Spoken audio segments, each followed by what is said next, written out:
Hi, it's Jane, and today I thought we'd talk about whether you would want to wash your material before you use it. I will admit many times I do not wash my material. However, lately I've found it actually lays a little bit better, does a little bit what I want it to do, and I don't have to worry about shrinkage. So that's a benefit to not washing your fabric.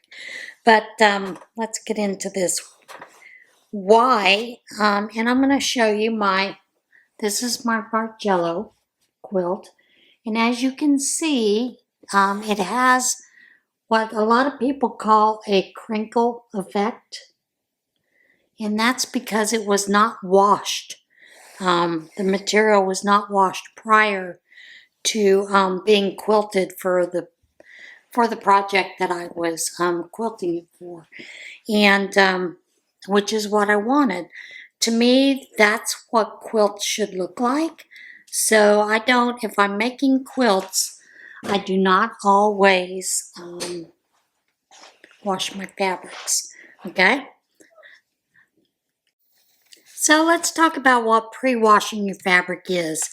Basically, it is the act of laundering your fabric before you use it.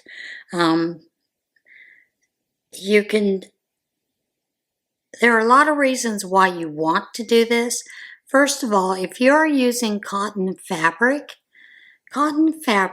will shrink.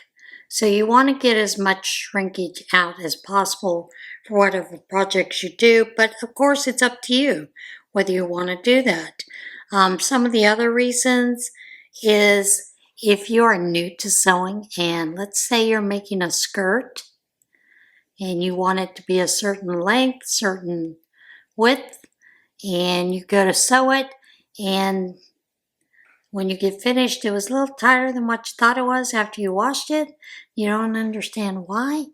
Maybe because you should have pre-washed beforehand. Some of the other reasons that you want to do is it does shrink in both directions. However, sometimes it can be anywhere from 1/4 of an inch to a full inch in shrinkage. So that may be a reason why you want to do it if you are doing garment sewing. A lot of people, like I said, when they're quilting, they don't do it with quilting. If you have pre-cuts, which pre-cuts are like jelly rolls that are 2.5 inches wide by the width of the entire fabric, or 10-inch squares, 4-inch squares, you're not going to wash those because the ends are going to fray horrendously. So you'll want to make sure that you don't want to do that. Selvage ends of the fabric normally do not fray, and we'll talk a little bit about that. This is a piece of fabric that I have not washed. I do not plan on washing it because I use it mainly for bags. But the selvage end is normally this end here that has the little tag on the ends, and you have an opposite side like that. This is the end that is cut when you get it cut. With the fabric is the fabric from this edge all the way up to this edge. Normally it's folded in half like this is. This fabric is a little stiffer than some of the other fabrics that I've already pre-washed, and the reason I pre-washed them is just wanted to see if it works a little bit better in the bag making when I'm making bags. I find I've done this in the past. Some fabrics you want to wash, others you don't want to mess with. And I will tell you,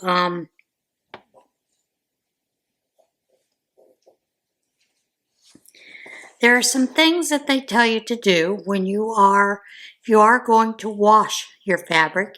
And this is a tip I'm going to share with you that I have started doing recently, and I found quite frankly, it helps keep a lot of that fraying from happening.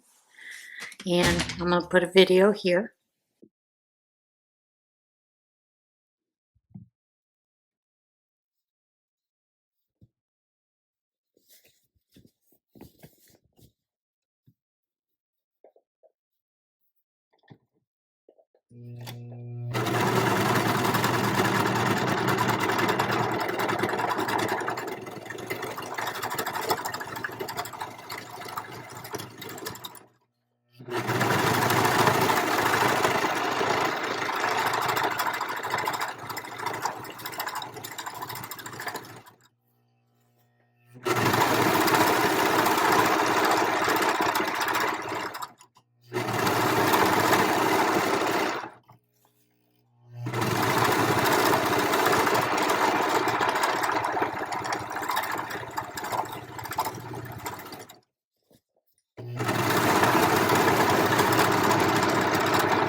All right.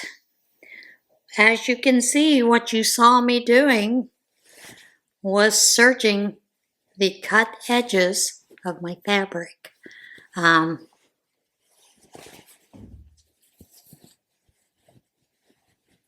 As you can see, there's very little fraying at all. It helps to keep those threads in there.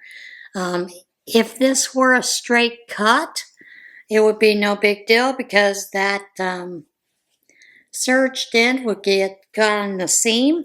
But as you can see, here is the edge, the selvage edge. There's a little bit of fraying there, but it is caught because I do have an extra stitching line there. So that did stop that a little bit from all that fraying. This is a piece that I did not serge the ends. As you can see, there's a lot of fraying on the edge there. And sometimes these strings get caught up, and when they get caught up, this is the end result.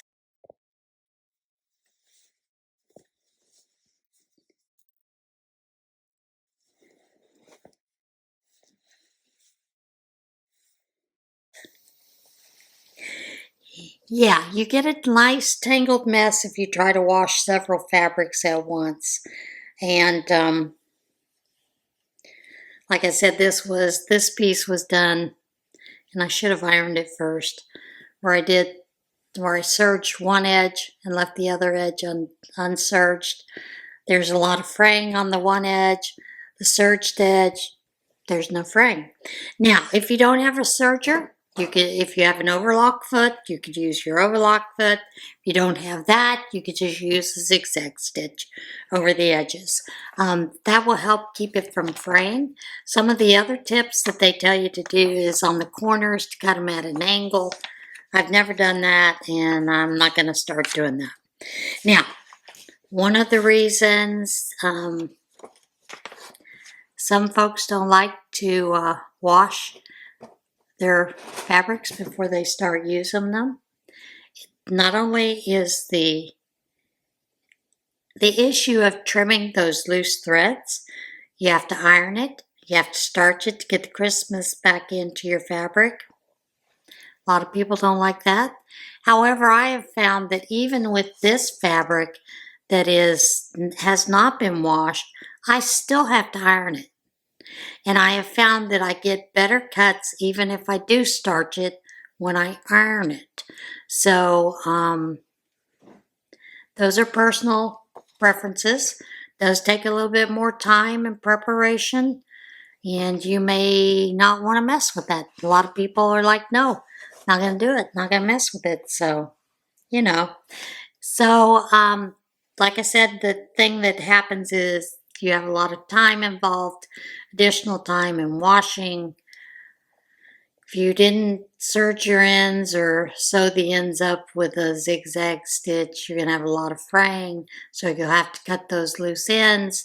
If you've washed several fabrics together, they most likely will bundle up like that picture I had put in there. And that was back before I realized that this was a good idea to do it this way instead. Now, and part of the reason I washed those fabrics is because that fabric had been sitting in the garage of a fire department in that basket. And so it's absorbed a lot of the exhaust fumes.